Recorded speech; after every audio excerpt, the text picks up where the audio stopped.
గడిచిన 10 ఏళ్లలో హిందువుల అభ్యున్నతి కోసం ఏ విధంగా మాజీ సీఎం కేసీఆర్ పాటుపడ్డారో మైనార్టీల అభ్యున్నతి కోసం కూడా అంతే పాటుపడ్డారని ఎమ్మెల్యే హరీష్ రావు తెలిపారు. సిద్దిపేట జిల్లా కేంద్రంలోని ఈద్గా వద్ద రంజాన్ వేడుకల్లో పాల్గొన్నారు.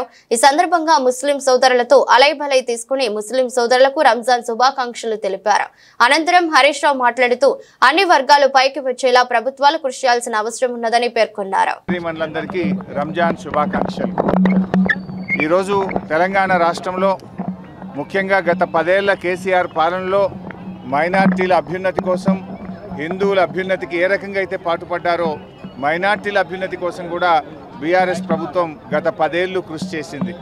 మరి అదేవిధంగా రాబోయే రోజుల్లో కూడా మతాలు కులాల ప్రాతిపదికన కాకుండా పేదరికం ప్రాతిపదికన అన్ని వర్గాల ప్రజలు కూడా పైకొచ్చే విధంగా మరి ప్రభుత్వాలు కృషి చేయాల్సినటువంటి అవసరం ఉంది.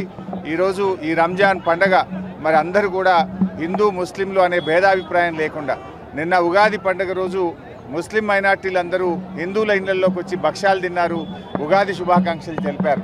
అదేవిధంగా మైనార్టీల పండుగ సందర్భంగా ఈరోజు రంజాన్ పండుగ ఈదుల్ ఫితర్ సందర్భంగా హిందూ సోదరులందరూ కూడా వచ్చి అలై బలై చేసుకొని ఈనాటి రంజాన్ శుభాకాంక్షలు వారందరికీ తెలియజేయడం జరుగుతూ ఉంది.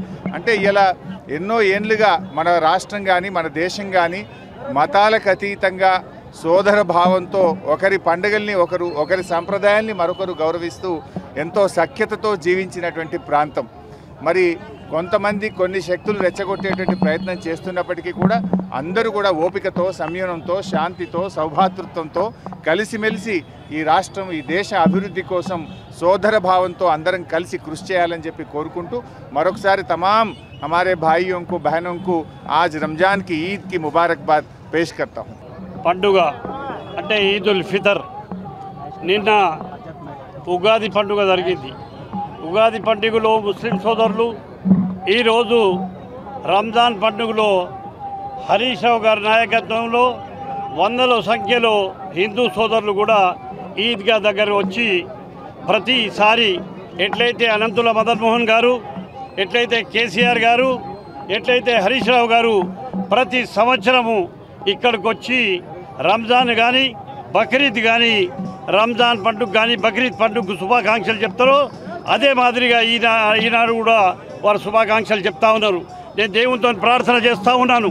దేశం అల్లకొల్లోలం నడుస్తూ ఉన్నది. రాష్ట్రంలో కూడా దాడులు జరుగుతూ ఉన్నాయి. ఇటువంటి దాడులు జరగవద్దంటే మేమేం కోరుకుంటున్నామంటే కేసీఆర్ గారి ఆరోగ్యం, హరీష్ రావు గారి ఆరోగ్యం బాగుండాలి, ఈ రాష్ట్రం సుభిక్షంగా ఉండాలి, రైతులు కానీ కార్మికులు కానీ ముస్లింలు కానీ బీసీలు కానీ ఎస్సీలు కానీ అందరి క్షేమంగా ఉండాలి.